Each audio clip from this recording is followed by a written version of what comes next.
With from Hidden City's Extreme and History Hustle, Simon Yim.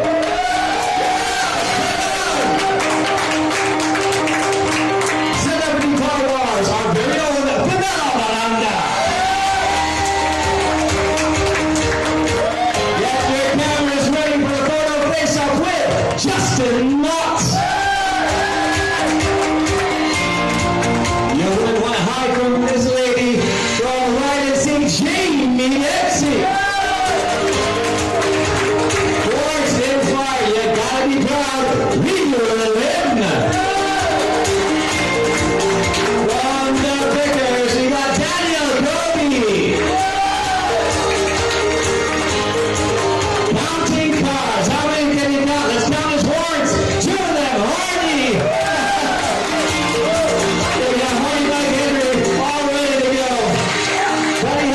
That bandana yet? Not yet. It's so tight. All the blood? Okay. Here we go. From Pawn Stars, we got Corey Big House Harrison.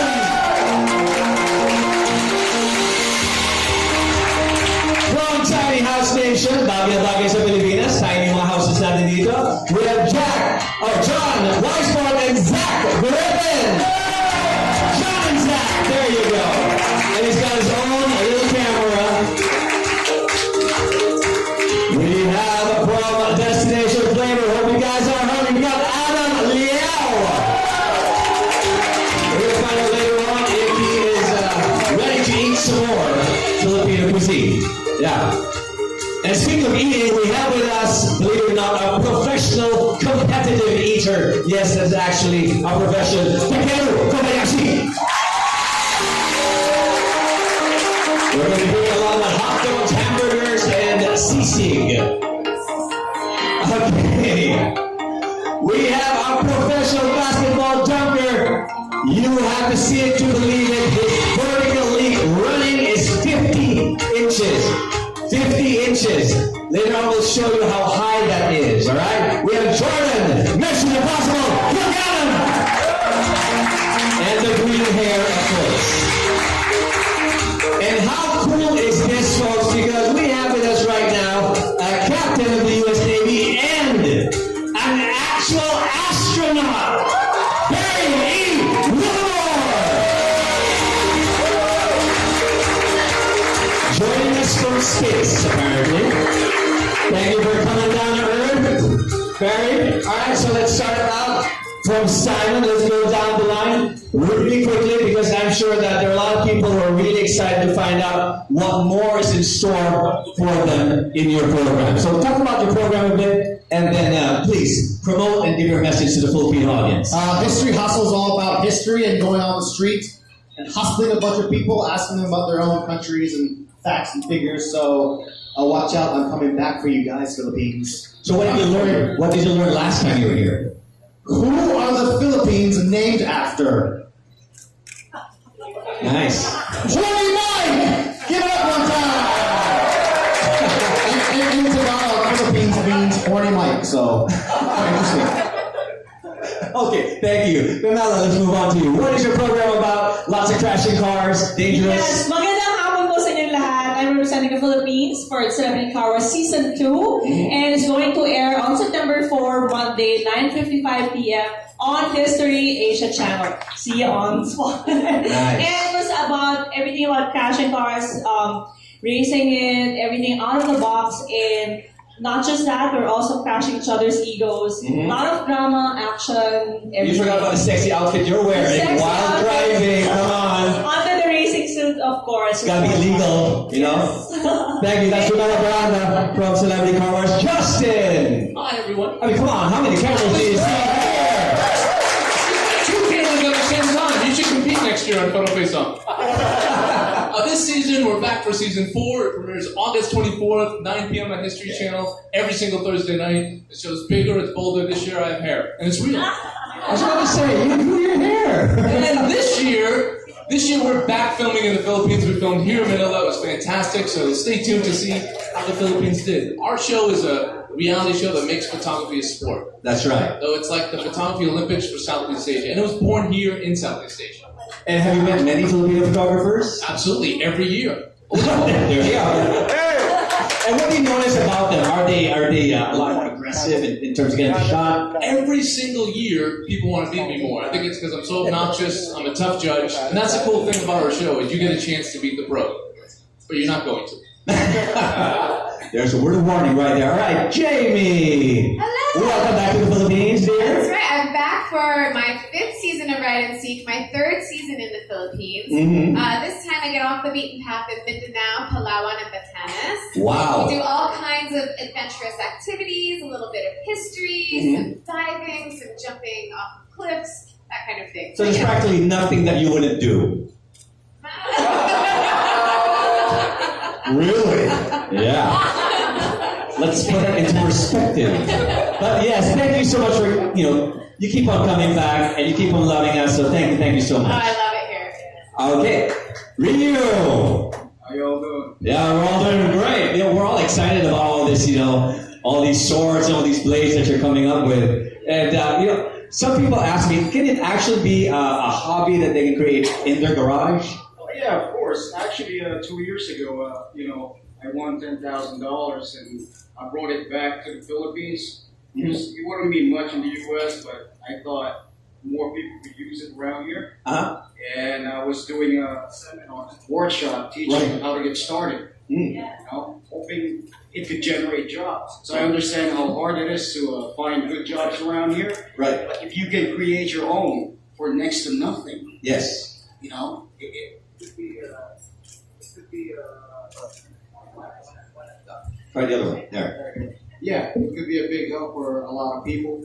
Indeed. And my point is, it's something that you could definitely start with next to nothing. You can do it in your backyard, like what I showed. Right. Actually, that was my whole point. I could have used power tools like everybody else in the show. But I wanted to represent our local pandais around here. There you go. Doing the way we do it. The real pandai. Yeah. The real blacksmith. And the real one. There you go. The real one right there. Real thing. Danielle! Yes, sir. All right, so what's up in the next season for the Pickers? Ooh, the next season for the Pickers is you're probably looking at a lot of Petroliana and motorcycles, and we love what we love. We love the classic automobiles and the classic motorcycles, and I think as we grow and our audience grows, we like to show the direction of the pieces after we house them. So when we find a great home for them, sometimes it's nice to know where they go and why. And what happens after. And so I think we're just really going to focus on trying to tell that story a bit more as well. But do you ever come up with a point where you disagree with a particular item and it turns into a huge fight and you actually don't air it? Does that happen? I'm always amiable and I'm never difficult. So all right. Maybe it happens with these other difficult people. No,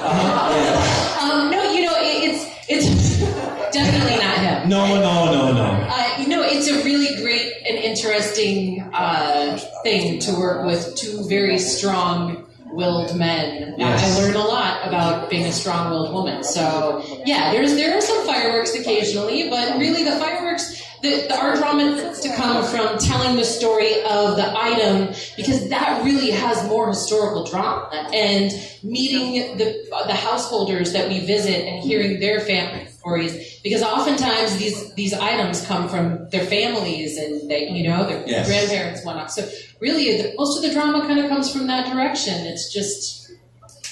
And we love drama. We love drama. Thank you, Danielle. Let's move on to Hardy Mike.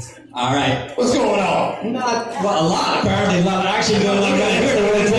You know what I'm saying? But here's the thing. Art is a very subjective matter, right? So do you actually do something? Entertained. Right. You do something and you tell yourself, nah, this is not good, and everyone's going crazy over it. Has that ever happened? No, well, first of all, when I want to do something, everybody tells me, nah, you shouldn't. Which I never really listen, which is why I'm always in trouble on the show, because as an artist, I feel like just because you can't see it and you can't imagine it doesn't mean it ain't going to work. Right. And honestly, every time I finish a project, it comes out beautiful and everybody loves it. So, I learn as an artist. That's why I don't listen. I like that. And everybody loves a winner, of course. Yeah. I don't always win in the shot, let's just be honest. I'm usually at the tail end of everything. Ryan's always bossing me around, telling me what to do, go say this, go do that. He never lets me in on the fun projects because I feel like he wants all the credit. Sounds good to me. All right, let's move on to Corey. Corey, welcome back to the Philippines. You mentioned a while ago you've been here in 2013. Oh, let's give him a microphone that's working.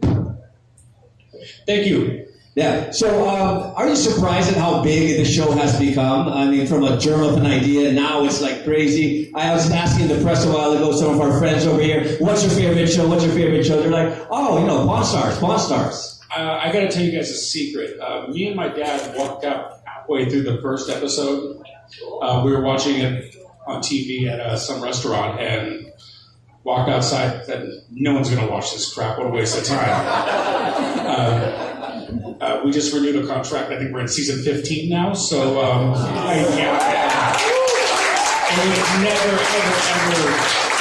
never in my wildest dreams would I have thought that we would be in 150 countries and 38 languages. Right. I never thought people would recognize me in the Philippines at all. We recognize you. We love you. So thank you very much. You're going to be set for a lot of questions. But just a follow-up now. Do you still continuously read on history and continuously learn? I mean, through 15 seasons, is that all stock knowledge? Or do you continuously try to come up with more and more up here? If I could film the same thing every day, then it would be stock knowledge. But I mean, it's just constantly new stuff, and I never know what's coming through the door. So I'm constantly, brushing up on it. And worst case scenario, I got Rick who just doesn't stop reading, and I get the clip notes. All right, thank you so much, Corey. Let's move on to our tiny house men. That sounds weird, but yeah. All right. Sounds perfectly fine to me. All right, so how would you design a home here in the Philippines, knowing our climate, knowing that, we're in the ring of fire, there's little earthquakes happening here and there, which is funny because normally in other countries when we have earthquakes, they're like, oh my God, earthquake. Here's like, oh, earthquake. Well, I'm from California, so I'm the same way. Earthquake, I'm like, cool. Yeah. So how would you design a home here? I mean, I'd put an air conditioner in, for sure. It's because, It's going to occupy the whole home. Yeah, well, listen, the nice thing about a tiny home is that you can just put a little mini split up and have air condition the whole house and keep you warm and keep you cold. Like I said before, it's really about figuring out the individual needs for each person and what it is that they're hoping to get out of it. As my partner Zach here always says, a tiny house is a tool. And so we figure out what do you want to use that tool for, and then that's how we design the house. It's not a stock answer, but definitely an air conditioner. Right. So let's move on to Zach. Zach, what's the most number of people that you've crammed into a tiny house? Well, I actually had a party where we had probably 18 people in my tiny house, all pretty much comfortable, and one of them was in a wheelchair, and he was kind of party actually. Oh, 18 people in a tiny house. Yeah, but that's not for sleeping, guys. That's just to kind of have to stand up. Yeah, right. I think John are very we're very serious about it being an appropriate size for the individual. And if you can't fit your life into it without actually sacrificing things that you really, really cherish, then it's not appropriate. And so it's about dialing in on what is actually going to benefit your life and not kind of overwhelm it with responsibility. Sounds good. Pretty deep, man. Pretty deep. All right, Adam, are you done with your breakfast? I mean, is it all digested? Are you ready for more? We came for breakfast. Let's give him a microphone. Yeah, we finished up breakfast and I was so full all day. And then as soon as we sat down in the other room, then lunch came. And of course, you're in the Philippines. It's food every single 2 hours. Stop eating here, honestly. We don't. We love eating. So what do you think about food? I love food here in the Philippines. Every person I spoke to, I have quite a few Filipino friends in Australia. Every person I spoke to had a different dish that I had to try when I came here. And I reckon the one that came up most commonly, actually, was spaghetti from Jollibee. quite seriously, a lot of people said you have to eat that when you get here, and they also said that it would be the best and worst thing I've ever eaten. That's a pretty apt description.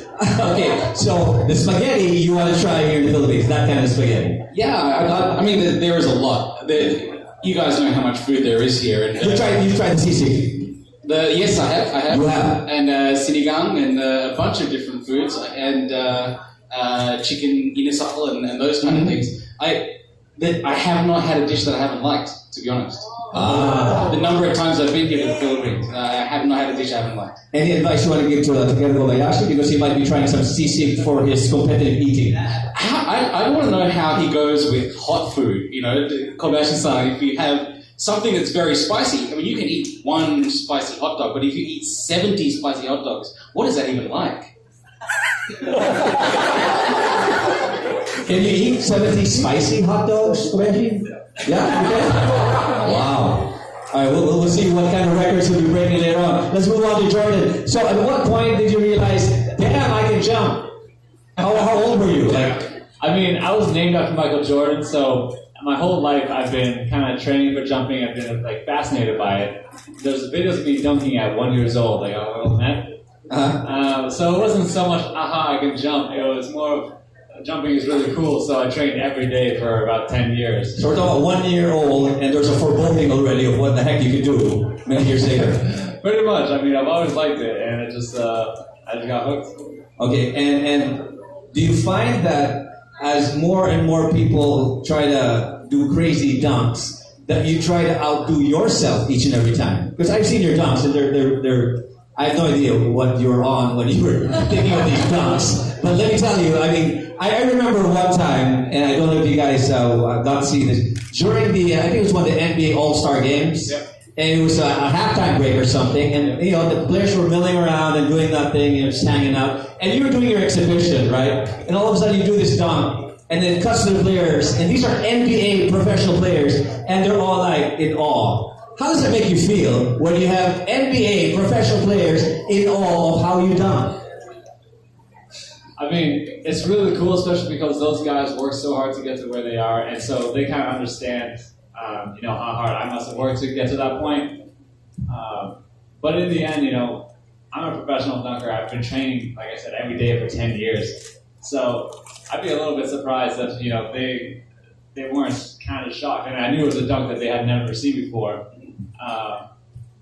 But to see every single one, even like some of the reactions of like Steph Curry and James Harden, it just, it was really cool and really funny. Yeah, in the Philippines we call it kilig, right? Kilig. Horny Mike, any words of advice? Because he's going to jump over you with your horns, right? Well, you know, don't scratch the horns. That's all I'm saying. and respect the horns. Respect the horns. Respect our... Well, because if you don't, you know, when it gets a little low, they're not going to respect you back. I heard there's a bet going on, right? You started something online.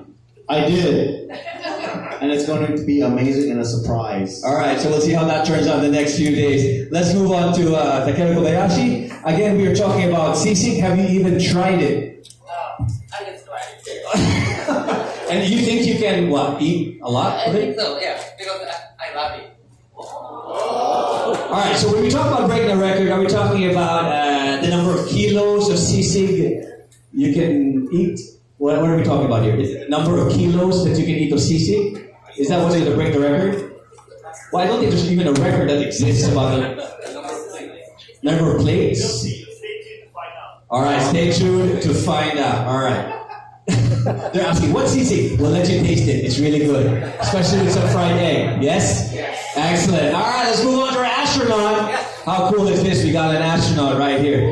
When was the last time you were in space? 2.5 years ago. 2.5 years ago. Wow. Returned from the space station. That's pretty recent. Yeah, fairly recent. Yeah. The bad thing about returning from space, there are other astronauts that are waiting for their time to go. When you return, you go to the back of the line. That's not so cool. Oh, and how many are you guys lined up? I mean, U.S. astronauts, there's about 40, but worldwide cosmonauts, European astronauts, Canadian, there's less than 75. There are about 75 total people. Who can do some math here? 75 divided by 7 billion. That's what we have right here. He's pilot 75 of 7 billion people in the world. You have no idea how special this day is that we have an astronaut right here. Well, why me? I think it has to do with something that's larger, the circumference of your head. And, that's important for. Because you look cool in the helmet. Yeah, exactly. What's the craziest question people have asked you? I mean, apart from, oh, how do you go to the bathroom in space? I mean, that's a crazy question, right? We've just been talking about that for like 2 hours. Actually, Butch, I think you should tell them about coffee in space. Yeah, so that's coffee in space. So the thing about spaceflight, a lot of people don't know, is that today's coffee is tomorrow's coffee.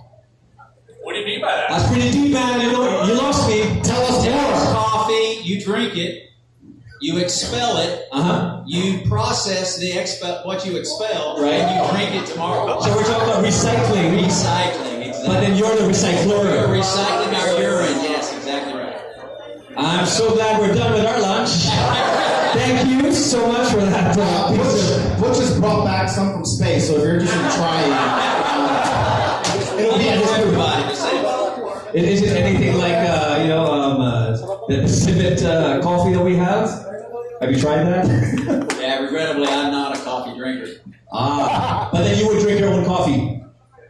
Indeed. Indeed. All right. Thank you so much. I got a question. Yeah. Is there a multi-million mile high club? Hey! I can neither confirm nor deny. That's a good question. That's a good question. Because you also have to take note of the gender when they go up there, right? Yeah, we gotta figure that one out. But anyway, let's